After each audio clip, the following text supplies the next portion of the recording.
What is going on, everybody? It is your boy Baddog, aka the Laker Dog, here to talk about the Los Angeles Lakers. What a season it's been for LA, right?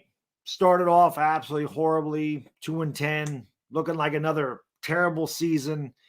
Mid-season comes around, kind of get going, one step forward, two steps back, one step forward, two steps back, almost at 500, lose to the Rockets, lose a couple in a row. It could never seem to get their footing. And Rob Pelinka makes that trade. Obviously, the Rockets loss happened after the trade, but he makes the trade. Things turn around. Lakers end up going 43-39. They will play tomorrow night. You know where I'm going to be. It's an enormous game. We've been here before. We did this a couple of years ago when they played the Golden State Warriors. And we're going to talk about the regular season that happened. We're going to talk about the postseason. We'll talk about Tristan Thompson and Shaq Harrison. And who better to help me talk about this than the one and only Trevor Lane from Lakers Nation. Trevor, thank you once again for taking time out of your busy schedule to hang out with me and the rest of the Dog Pound. Oh, no problem. Happy to come on here and glad it's under such pleasant circumstances. The Lakers back in the postseason where they should be. And I can't wait for this matchup with the Wolves. This is going to be, well, hopefully a lot of fun when that final whistle sounds. So, Trevor, if people don't know where to find you, drop all your social media, whatever you do, your channel, your Instagram, your Twitter, your podcast. I know you have a lot of stuff going on. Yeah. So let them know where they can find you, my friend. Sure. Yeah. I mean, you can find all of my work, most of it anyway, over at the Lakers Nation YouTube channel, youtube.com/Lakers Nation. Then, of course, the Lakers Nation podcast, you can find anywhere you listen to podcasts, Apple Podcasts, Spotify, wherever. Personally, I'm over on Twitter at Trevor_Lane, on Instagram at Trevor Lane NBA. And then the company, our written work, you can find at LakersNation.com. Awesome stuff. So, Trevor, as we were talking a little bit before we got started, as a lot of the chat knows, I've been streaming Laker games for 5 years. Mm-hmm. The first year I did it was the first year LeBron was there. And I didn't stream them the whole year. It was kind of like the middle of the year. They just happened to be on TV a lot. And somebody called me Laker Dog. I said, I'm just going to start streaming Lakers. So they were bad that year. They dealt with a lot of injuries. Lonzo Ball was on the team. Brandon Ingram was on the team. Ivica Zubac was on the team. It was a much different team when I started. They missed the playoffs. The next year, they go out and they get Anthony Davis. They trade a lot to get him. Pays off. They win a title in the bubble, and it was a lot of fun to call that. The next year, they get off to a red-hot start. They're 21-7. Anthony Davis gets hurt. LeBron James gets hurt. They kind of tread water most of the year. They get healthy. They win the play-in game against the Warriors. They are ahead of the Suns 2-1, Trevor, and I'm telling you, I will say this. If Anthony Davis stays healthy, they win that series because Anthony Davis was completely dominating. So, again, injuries hurt them that year. Last year, I'm not even a Laker fan, so I can't imagine what you went through, but well, actually, I can because I'm a Knicks fan, Trevor, and I go through that every year. Most years. This year, the Knicks are actually the Knicks are fun to watch. But they were terrible last year. A lot of blowouts, and I know, I watch your streams a lot, and you were saying it was a tough year. That was a tough season. And it looked this year like it was going to be much of the same. They started off 2-10. And again, they started to win a little bit, but then they would lose. One step forward, two steps back.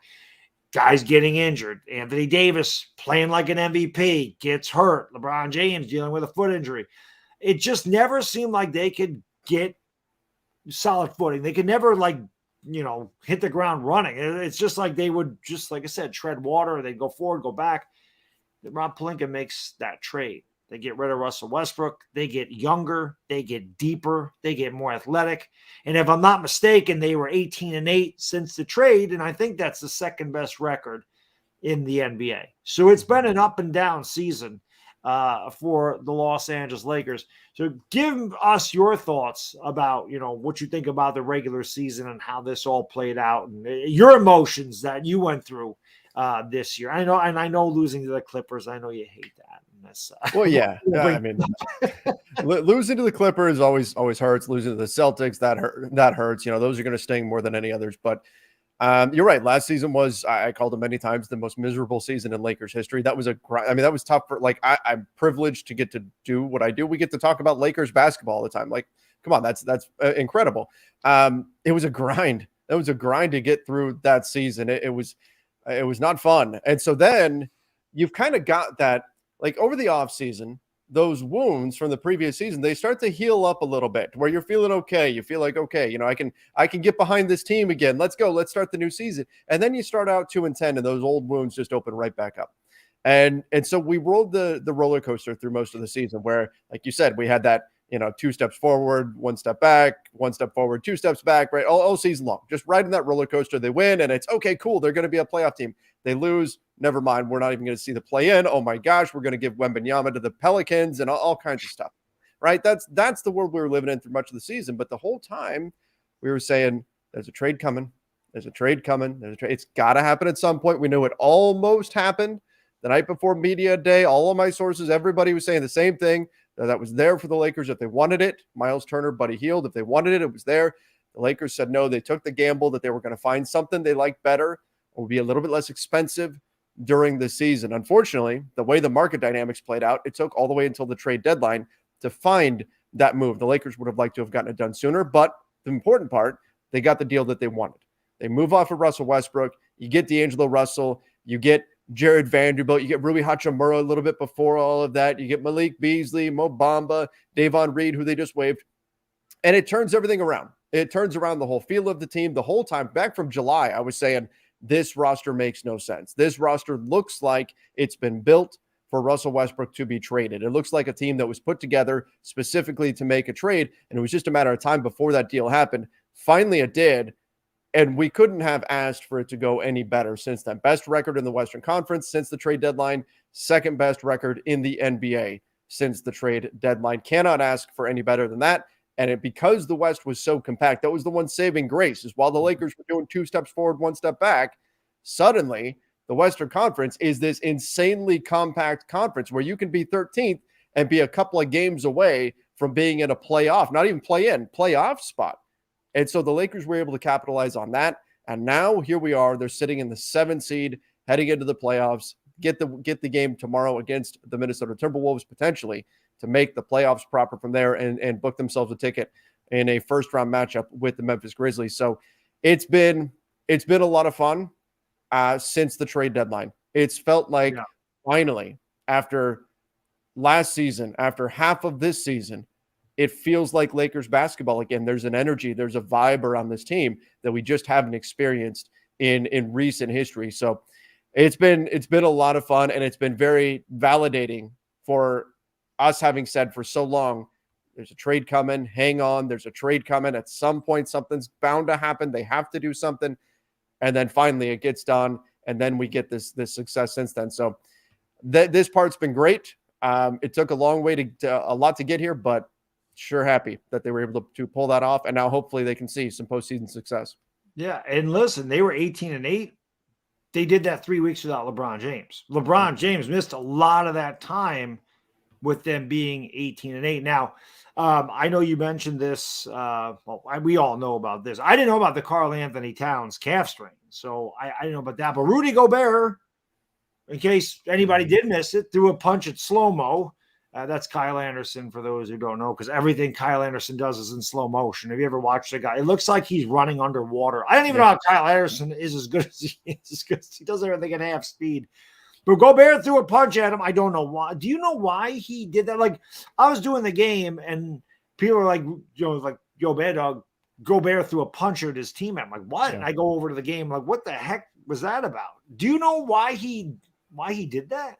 Yeah, Kyle Anderson said something to him that Gobert didn't like, and was essentially implying that he was weak, and Gobert was playing hurt in that game, and so he got really upset, saying, hey, I'm playing through pain and everything to be out here.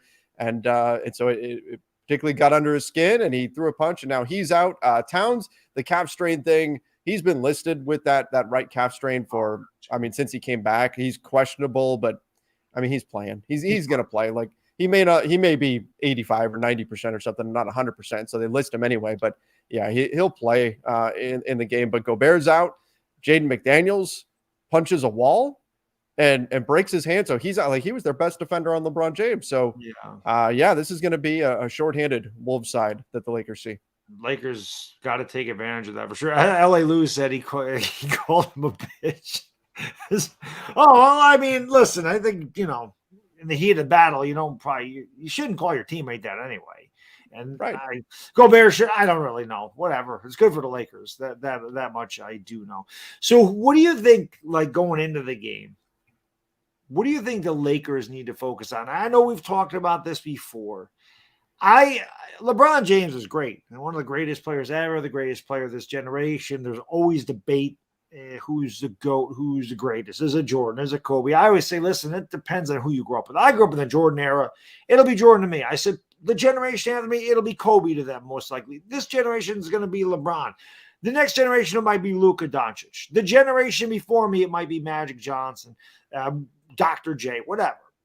So, it's very different. But I get so frustrated when LeBron James dribbles the ball up the court, dribbles it for 20 seconds, and settles for a three. Like, it drives me crazy.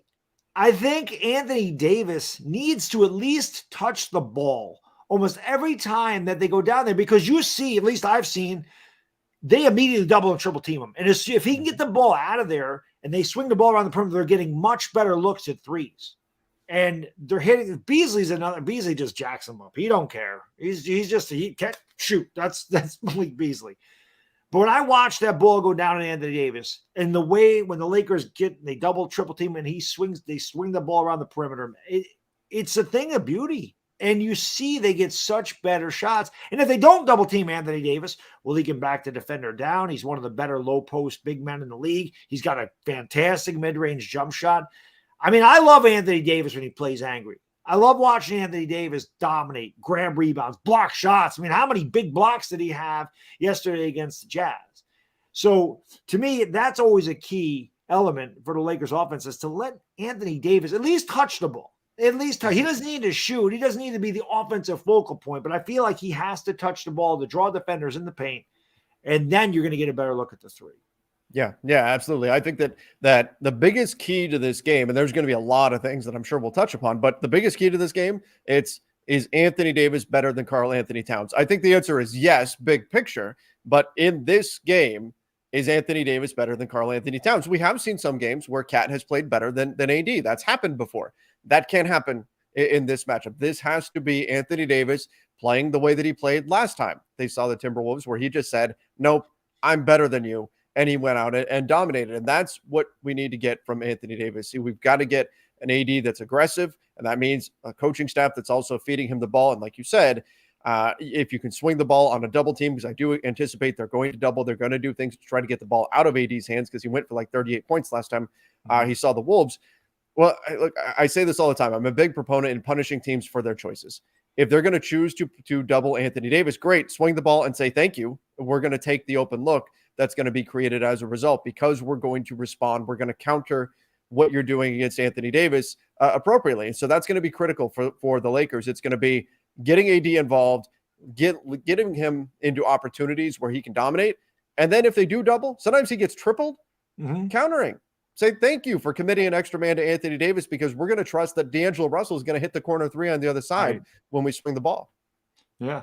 And they did. I mean, like I said, you've seen them. It just looks so much better when they don't do that isolation basketball. Schroeder does that sometimes. It just drives me crazy. Carmelo Anthony used to do that for the Knicks.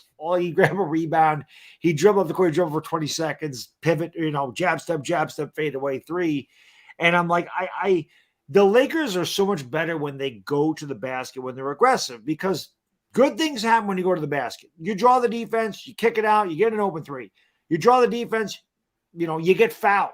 You get a better shot at the basket. You get teams in foul trouble. You get in the bonus earlier. We've seen games where the Lakers went to the line 40-plus times. And the Lakers have been struggling making their free throws. That's also something they got to tighten up if they're going to go anywhere in the playoffs. You got to make your free throws, during this time of season. There's no question about it. That's a big thing. You can't leave any kind of points on the board. But is there a player that you look at in this game besides it, like the X factor? Who do you think the X factor is for the Lakers in this game? Yeah, I mean, if you were to go back in time, less than 2 years, this sounds ridiculous, but it's Austin Reaves, right? I mean, we know LeBron's going to do his thing. We know AD is going to do his thing. They're going to be great to some degree, right? They're going to be fantastic to some degree. Austin has been absolutely phenomenal for the Lakers, especially since the Russell Westbrook trade. He's taken over some ball handling responsibilities. I like the way he's fit with D'Angelo Russell. And if Austin can get to the free throw line quite a bit, this is one of my keys to the game. You've got a depleted Wolves side. They don't have much depth. If you can get Karl Anthony Towns in foul trouble, if you can get Mike Conley, Anthony Edwards, get any of these guys in foul trouble, where there's not much behind them coming off of that bench at this point. So Austin is a master at drawing fouls. He's been absolutely incredible there. And so I think his ability to add free throws onto Karl Anthony Towns, to add free throws onto some of these other guys, and Schroeder can do this as well. It's going to be very, very important for this game, important for this matchup. So beyond just that, he's been one of their most consistent scorers, one of the most consistent shooters. He handles the ball well. He can do a lot of other things for you. But specifically in a game where the Lakers are going to benefit immensely from getting their opponent in foul trouble, I think Austin can be really critical on the offensive end in that regard.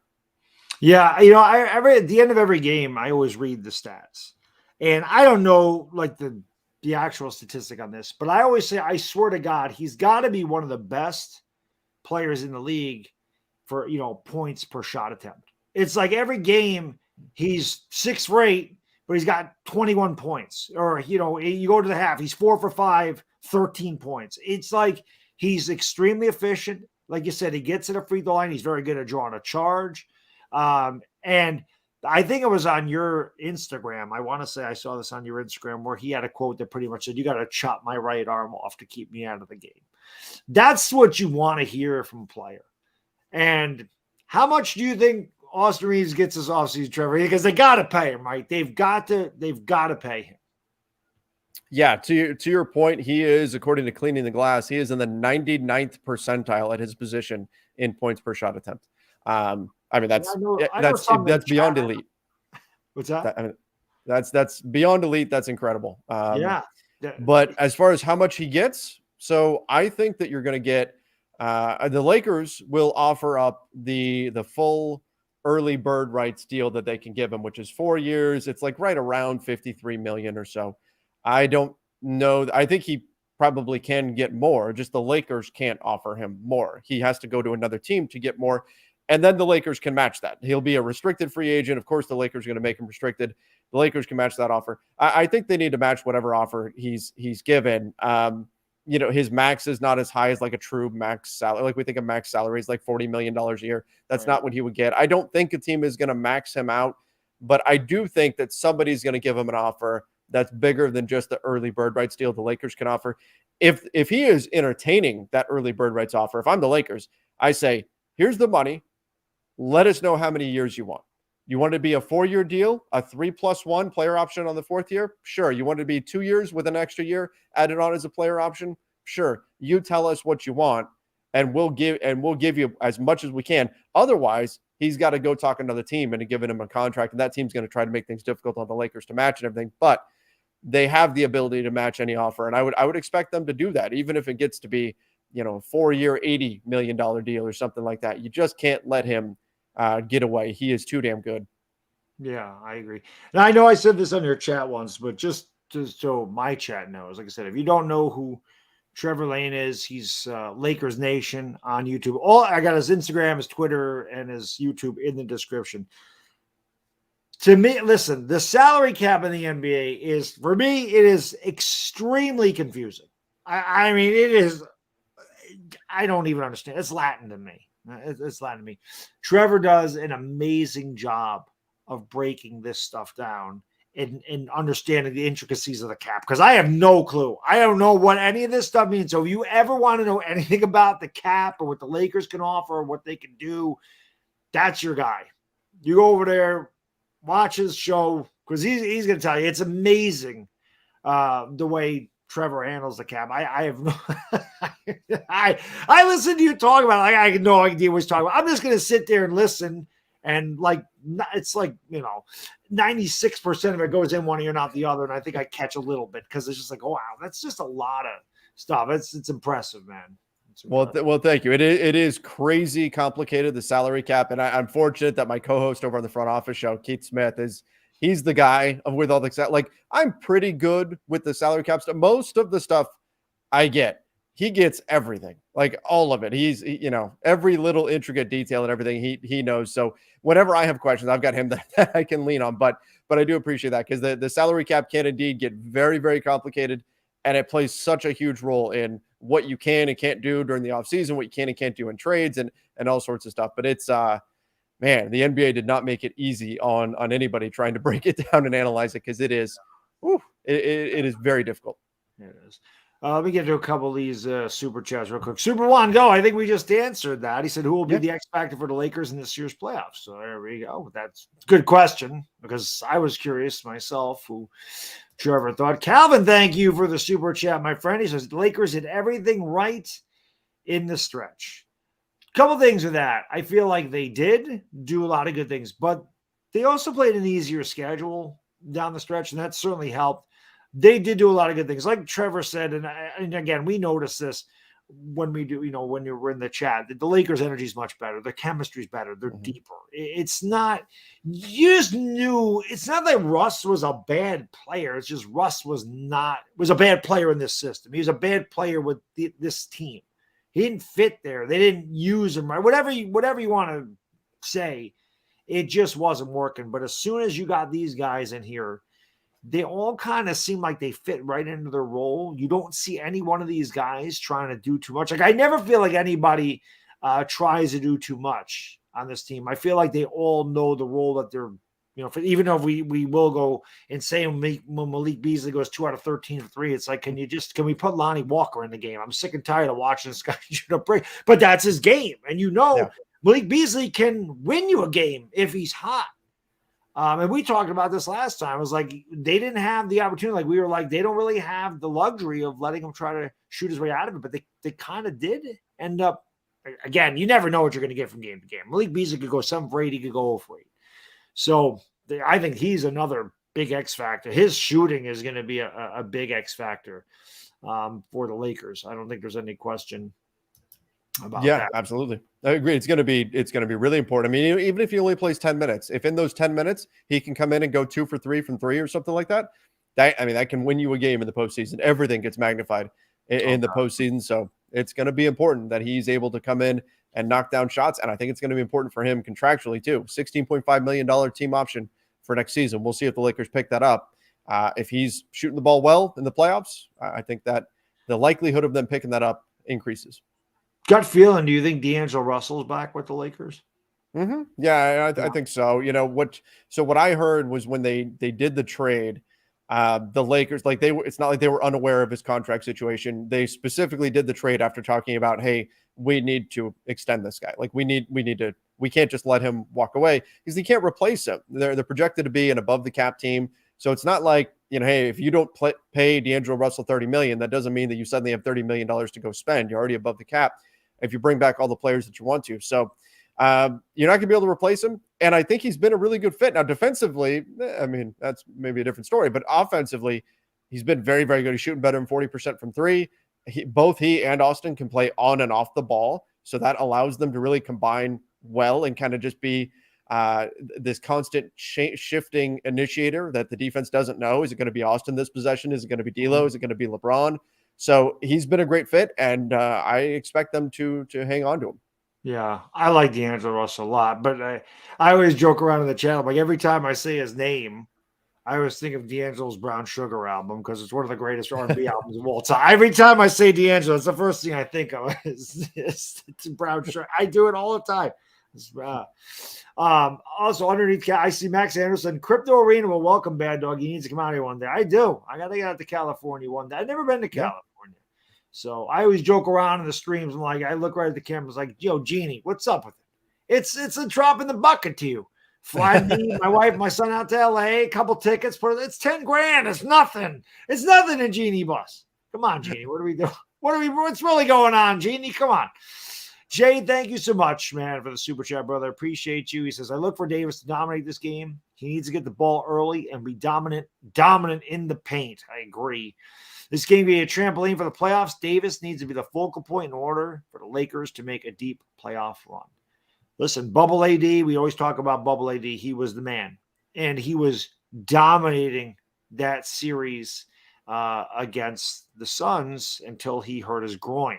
So hopefully, man, even if Anthony Davis isn't scoring, again, just touching the ball, drawing the defenders in there, getting offensive rebounds, blocking shots, being that windshield wiper guy, the guy that cleans up the glass. I've always loved that. That's like my favorite stat. I love when guys get like 20 rebounds. Like, they don't need to score. I've always liked guys like Ben Wallace that average like 17 boards, Dennis Rodman. I don't know why. Actually, I do know why. To me, rebounds are just about effort.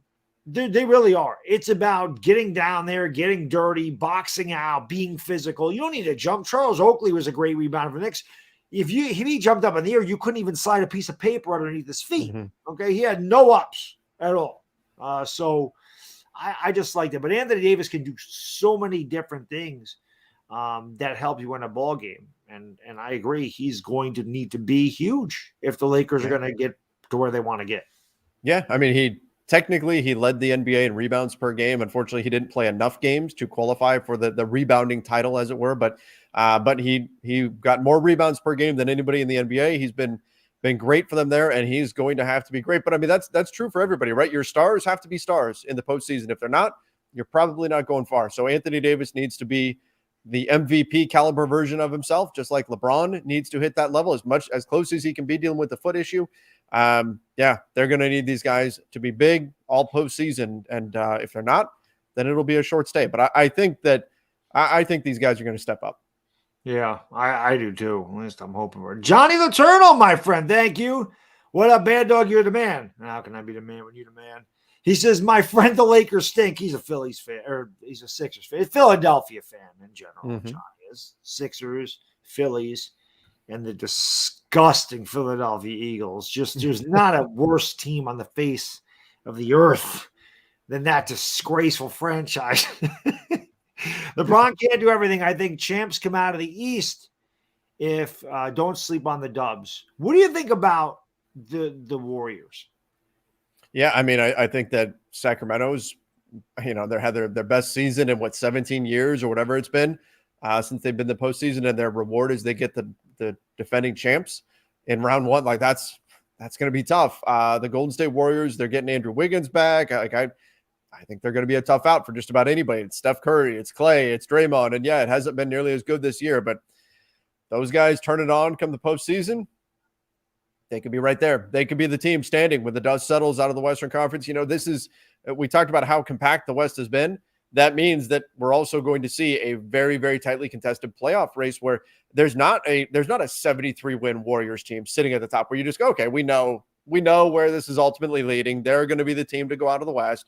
And, it's just a matter of time until we get there. This is anybody's race. Anybody can come in and win this. Phoenix, I think, may even be the favorite right now as the 4 seed. Right. It's going to be wild what we see this year in the playoffs, and anybody could be the team left standing in the Western Conference, whether it's Memphis, Denver, the Lakers, the Warriors, the Clippers, any of these teams could wind up being that team this year. And that's going to make it really exciting. Yeah, I say that all the time. I say it all the time. Like, I think any team can come out of the West. I think any team can beat any team in any series because it has been so crazy. I mean, the Nuggets kind of fell off there at the end. I don't think they're a good team, obviously, but they're not, the Lakers. If the Lakers are the 8th seed and the Nuggets are the 1, there's no reason to think the Lakers, a healthy Laker team, could not knock off the Nuggets. There's no reason to think a healthy Laker team can't knock off the Grizzlies. And the other guy we forget, mentioning all the Warriors, Jordan Poole's another guy that can completely go off and give you 25. He's just that's a good team, So definitely nobody sleeping on the Dubs. But Johnny, to your point, the East has definitely been a better conference. I don't think there's any doubt. The Bucks and Celtics are two of the best teams. I know Trevor loves to hear it when I say the Celtics are a great team. I know he likes to hear it. That's like me saying the Eagles are a great team. It makes you sick to your stomach a little bit, right? Yeah, they definitely are, though. And look, the two best teams in the NBA have both been in the Eastern Conference. It's been the Bucks and the Celtics, and the 76ers are right there, too. You can argue whether or not it's a 3-tier top of the Eastern Conference or a 2-tier, and the 76ers are slightly below or whatever. But the bottom line is that the best teams are in the East. I think the best depth is in the West. But in terms of just top level ceiling, who's playing the best basketball, it's the Bucks, it's the Celtics, the 76ers may be in that mix too. they're playing better, I think, than anybody in the Western Conference has this season. I don't think that's a question. I tell people don't sleep on the Knicks. I don't think the Knicks are going to have to beat the Bucks. I think the Knicks can definitely beat the Cavs. The Cavs are a really good young team. That's going to be. I think the 4-5 matchups in both the East and West Conference are the best ones. The Clippers Suns matchup is going to be fun to watch. Yeah. You don't you mentioned this before too. You don't really care about this. Like you're like we don't. The Laker fans don't care about the Suns. Suns obviously have they have all the hate in the world for the Lakers.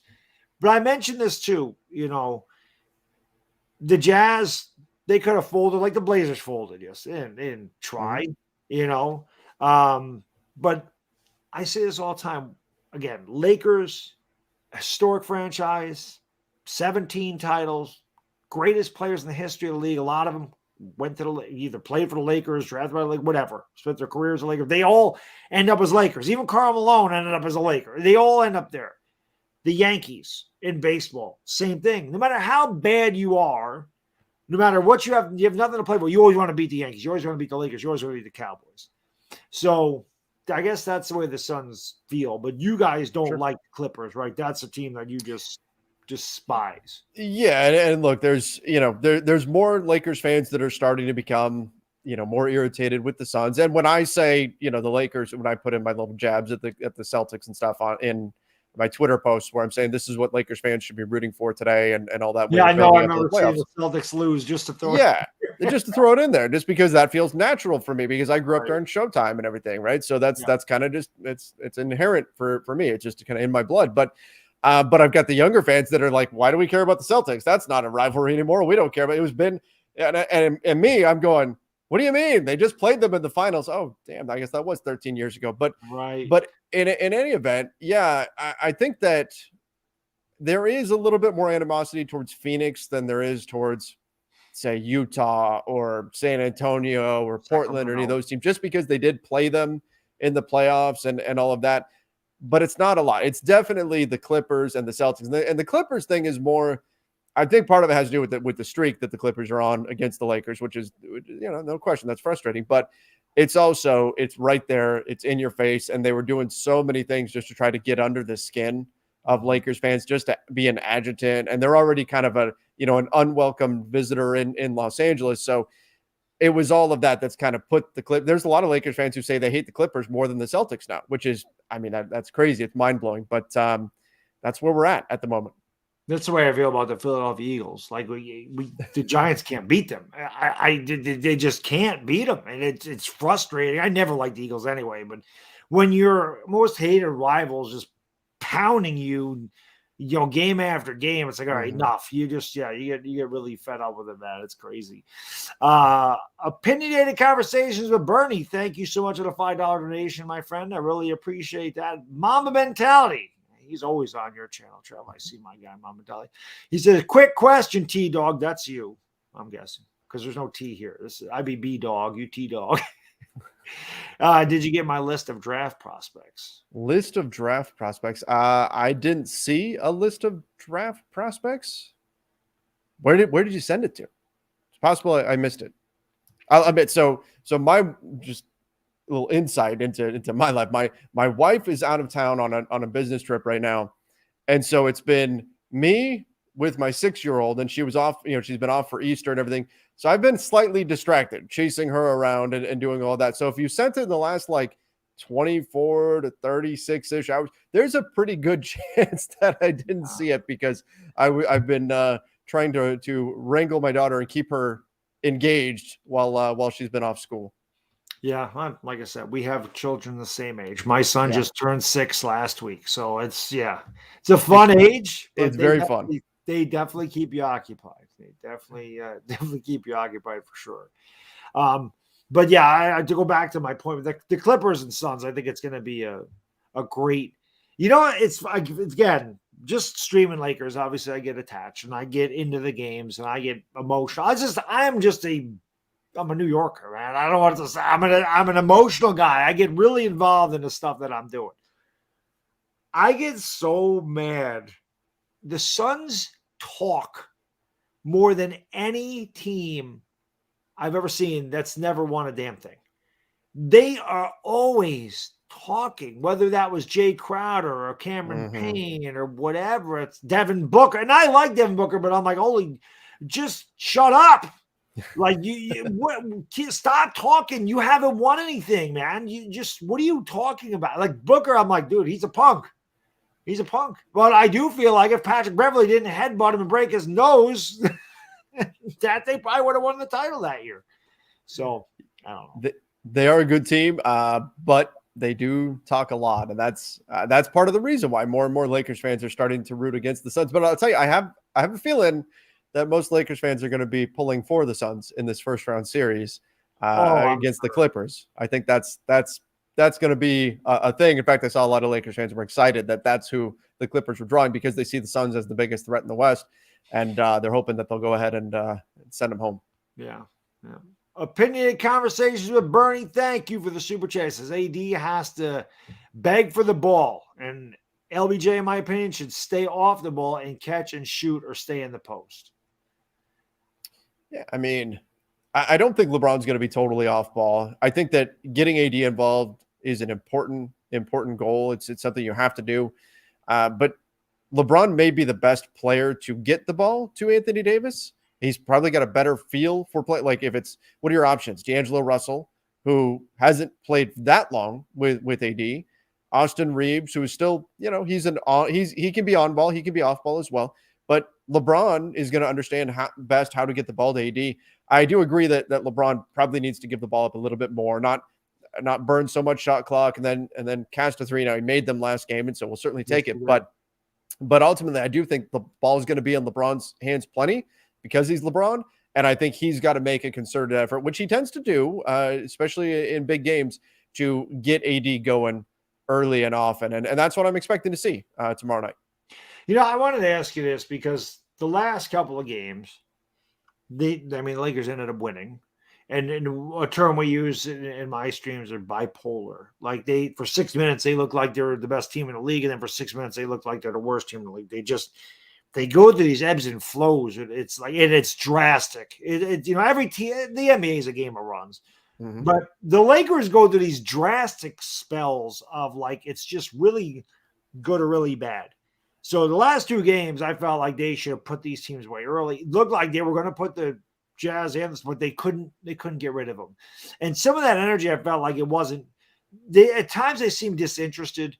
Do you think this is just a product of they kind of knew they'd clinched the play-in, and they probably, after they lost to the Clippers, they weren't going to make the playoffs, and they're just like, let's just get the damn season over. We're playing the backups, and they just didn't bring the energy that they normally would bring. I mean, do you think that the team we saw last two games is going to show up tomorrow? Or is that going to be they're going to be ready to go?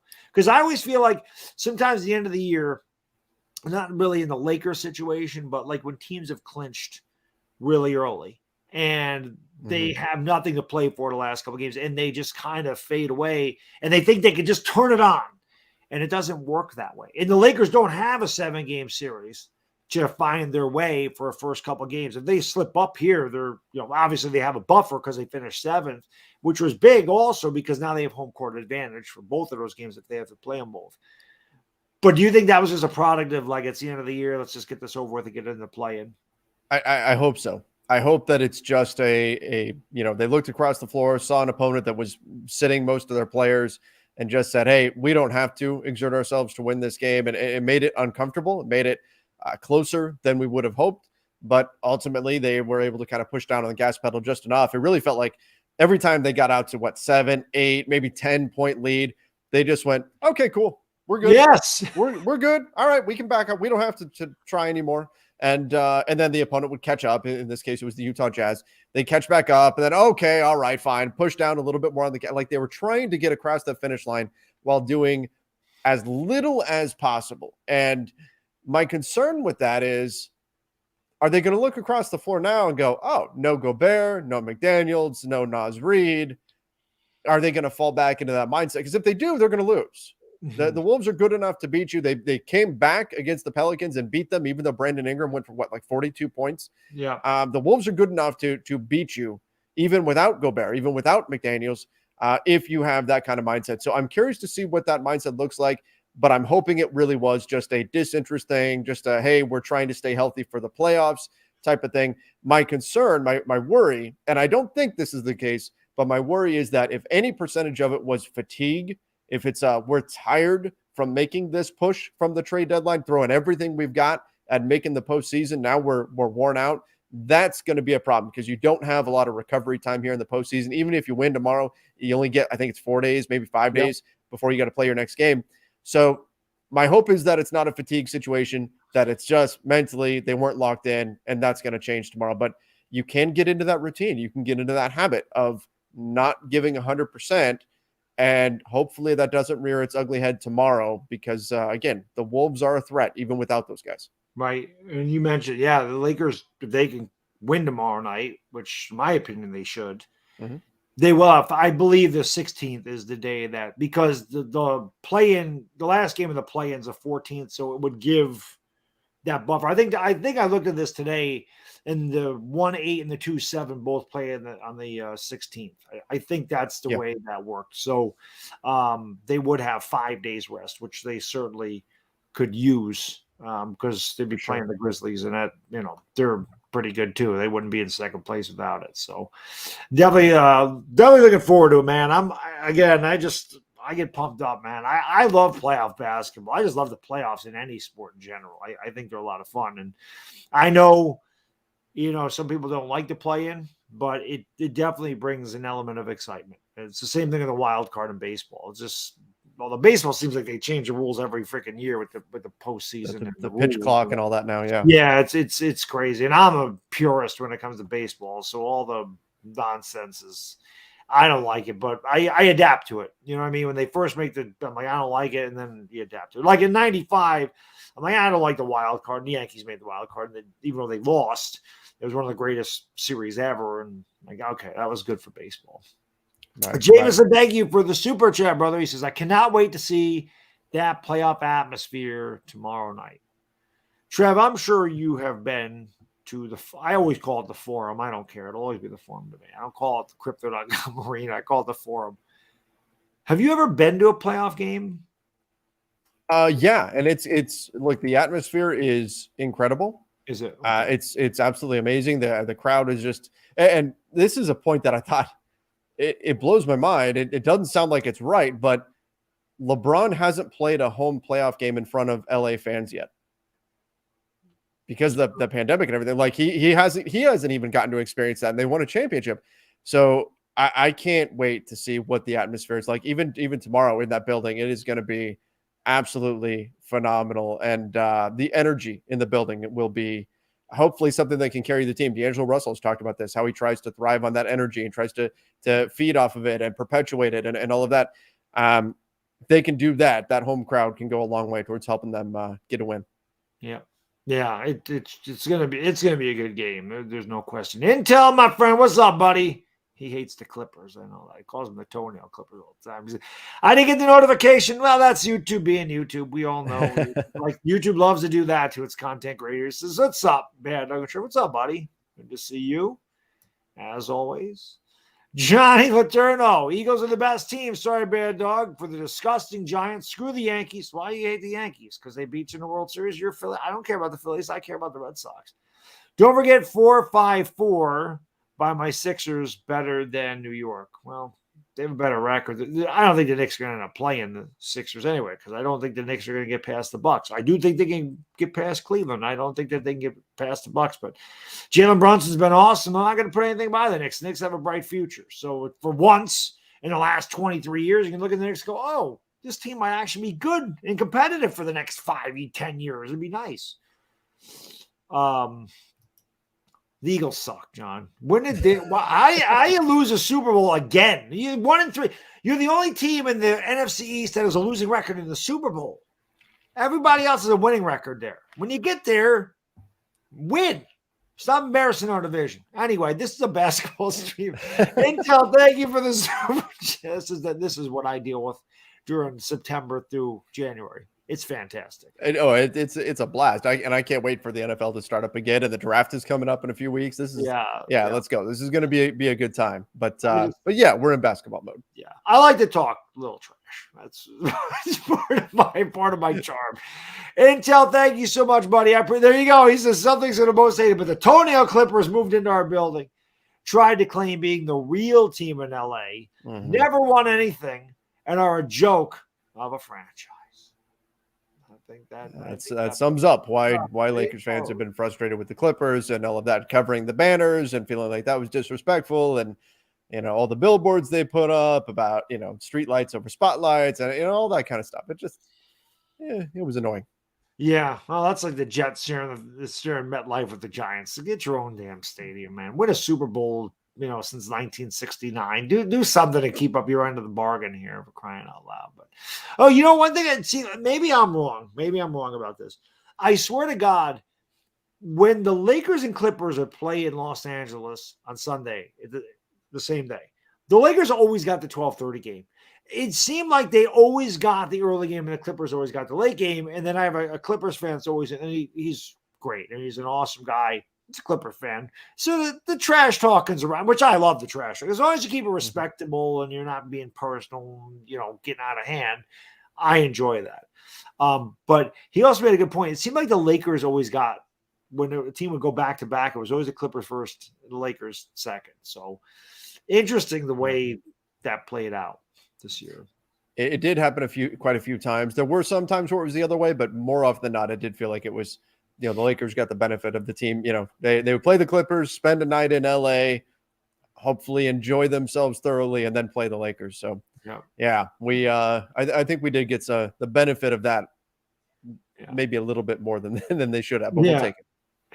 Conversation with Bernie. Thank you again for the $5 donation, my friend. Really appreciate it, man. Really appreciate it. And someone asked me if I ever been to a Knicks playoff game. No, the tickets for Madison Square Garden playoff, I can't afford that. It's just insane. I'd be touching Walt Clyde Frazier's banner up there. It cost me $1,500 to try to get into I would imagine that the Crypto.com arena is the same. I would imagine Los Angeles, New York, probably not too different when it comes to prices for tickets and celebrities and all that other stuff. It's just insane. Mamba Mentality, thank you, my friend. He says, I said it at Twitter, same one I won the Lakers Nation stuff.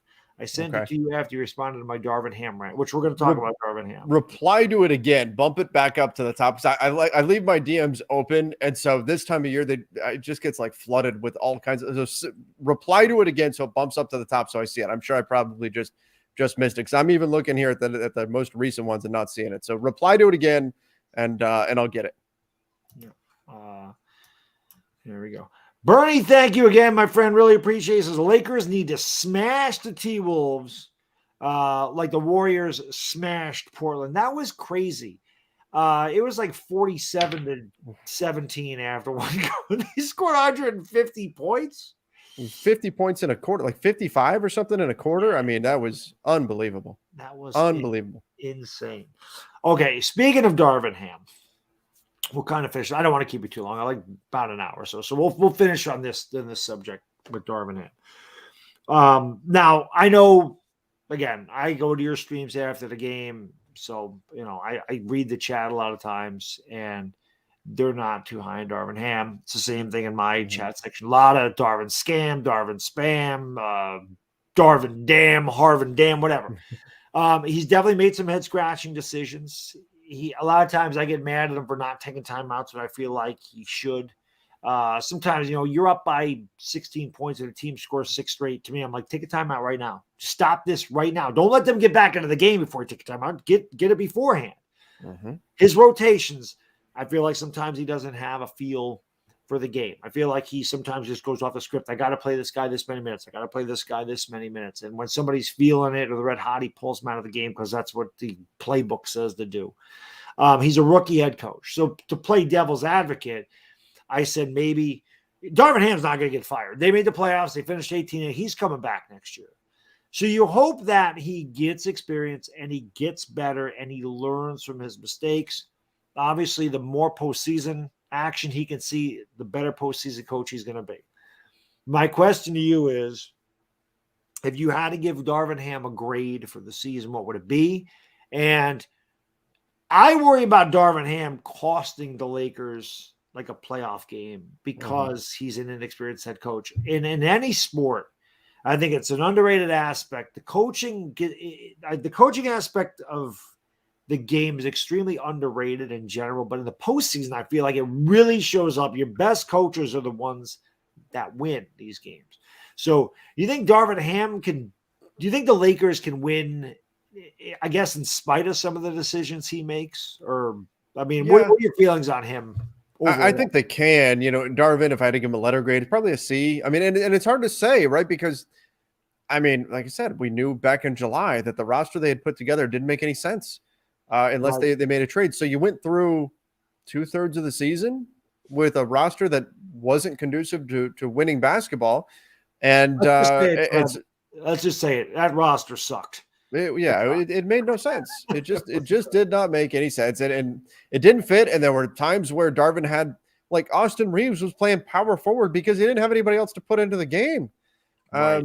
It was crazy. So I have a hard time judging him on that. Now, since then, have there been moments, like since the trade deadline, since he's had a legitimate team, have there been moments where he's made mistakes? Yeah, I think so. I think he waits a little too long to call timeouts. I see opposing teams, the Lakers go on a 5-0 run. Timeout. Let's put a stop to this. Let's hit him with our best set coming out of the timeout, get a good look, get momentum going the other way. Darvin will wait till it's a 10-0 run, 11-0, 12-0. Okay, now we'll call timeout. That kind of stuff drives me crazy. Sometimes he's proven right. Sometimes the Lakers play their way out of it. But I think he's made some mistakes there. I don't always agree with his rotations. I've seen the criticism that he tends to stick to a script, right? That he tends to just say, okay, this guy's red hot, but I got to pull him because that's what my game plan says I do right now, rather than adapting on the fly, which that's kind of typical of a new head coach.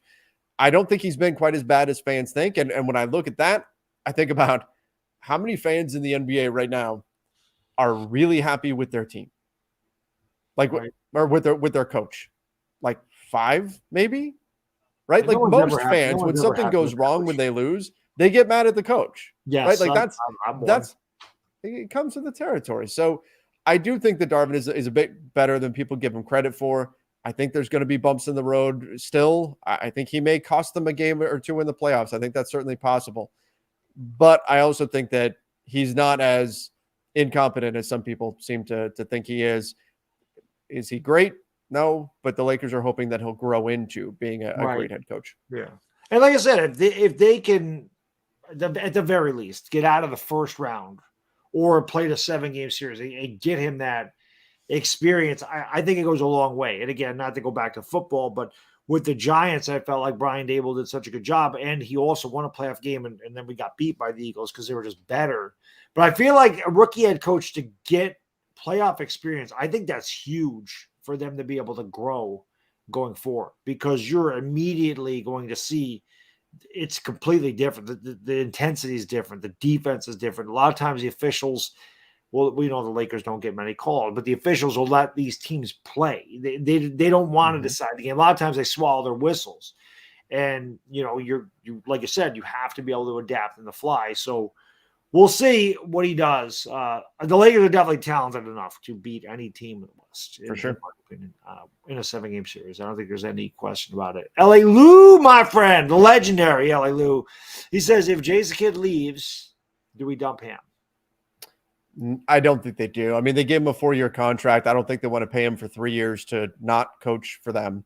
But beyond that, like Jeannie was touting him as their big offseason acquisition, right? I mean, that was happening back in August. So I think they believe in Darvin, and I don't think anything's happened this season that has changed that, given that I don't think you can blame him too much for what went on all the way up until the trade deadline. And then since then, they've had the best record in the West. So you can say things have been a little messy in game at times, but I don't think there's enough there to get rid of the guy.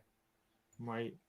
Yeah, I agree. I mean, if they would have missed the playoffs, you think it was a possibility they would have cut their ties? And I still don't think so, just because they committed a long-term contract to him, and I don't think you do that after just one season. Maybe if it was a really bad second season too, then you move on, but they seemed pretty confident that he was going to be their guy moving forward. Now, they also thought Luke Walton was going to be their guy. They were saying very similar things about Luke that they said about Darvin.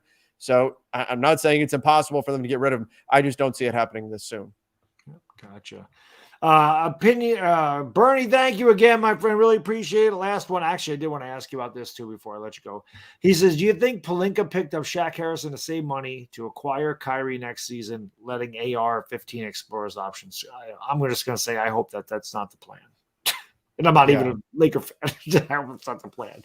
Yeah, no. I mean, Shaq Harrison is a defense-first guard. He's not replicating what Austin does at all. I mean, he's a guard who, with D'Lo dealing with an injury, with Schroeder dealing with an injury, he's familiar with their system because he was with the South Bay Lakers. So that's it. He's just there to be a break glass in case of emergency guy. He's certainly not there as an Austin Reaves replacement in any way. Well, so real quick, and then I'll let you go. So they did add Shaq Harrison and Tristan Thompson. And I know that Laker fans are screaming, why didn't we get a big when Mo Bamba was hurt? Why didn't we get a big when Mo Bamba? Number one, why doesn't Mo Bamba play? I'm not saying Mo Bamba is a massive difference maker. And Tristan Thompson is not going to be a difference maker per se. He's there for depth. The Lakers have had these injury problems. Obviously, Anthony Davis and Mo Bamba coming off the foot injury. So he was brought in for depth, which Laker fans have been screaming for. We need more bigs out there. So that's what Tristan Thompson's been in there. Why don't you think Darvin Ham plays Mo Bamba at times? I mean, I know he's not, like I said, he's not going to be like, oh, he's the answer, but he's giving you a 7-footer. He can shoot the three. He can block shots. At least he's a presence inside. And I love Wenyen Gabriel. I think Wenyen Gabriel does a lot of the dirty work. He's a hustle first guy. He gets a lot of offensive rebounds, but he does other things. We talked about it last time. He draws loose ball fouls. He fights for the ball. The other team will knock it out of bounds. Lakers get an extra possession. It doesn't show up as a rebound, but he gets them an extra possession. But he's 6'7", 6'8". Mo Bamba's 7 foot. Do you think Mo Bamba is the first option off the bench? You think it's going to be Tristan Thompson? I think it's still going to be Wenyen. I think Wenyen's going to be the guy to get the first look. I guess I meant to say between Bamba and between Bamba and Tristan Thompson. I mean, my guess would be Mo Bamba, but maybe he's not 100%. He had a high ankle sprain.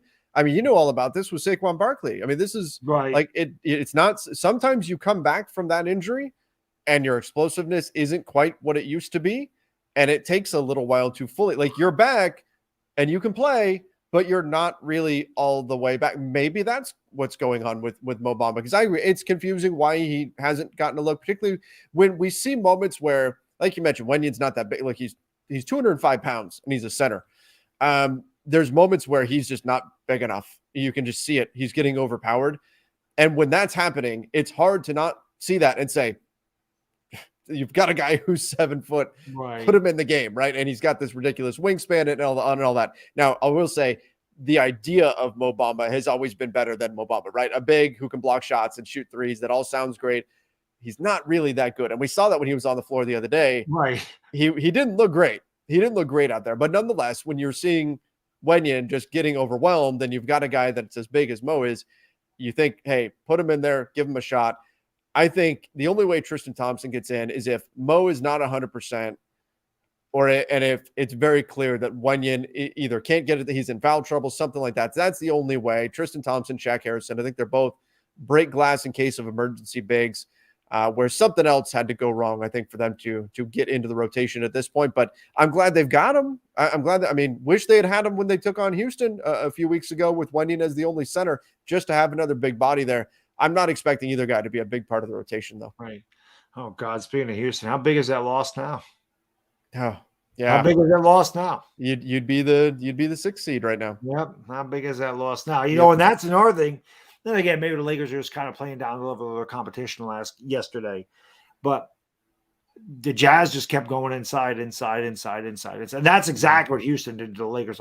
Again, there was no Anthony Davis in that game, but that's why I was asking about Bamba and Thompson, because when Anthony Davis goes out of there, there is no basket protector. There is no intimidating presence. So when you have a guy like Karl Anthony Towns out there, I didn't know if they were going to use Bamba or Tristan Thompson instead of Wenyen Gabriel, because obviously Karl Anthony Towns can have his way with Wenyen Gabriel in the paint. So I don't know. But not to mention, I love the Mo Bamba song that I came up with. So I always want Mo Bamba to knock down a 3 because, I mean, everybody, LA Lou hates it, but I love doing the whole Mo Bamba. I love doing that whole thing. Zach, thank you for super chat. He says, is Schroeder playing tomorrow night? I'm looking forward to tomorrow night's stream. I'm looking forward to Yeah, he is. The injury report came out a little while ago, and LeBron, AD, D'Lo are all listed on it as probable. That means they're playing. We just know they're managing injuries.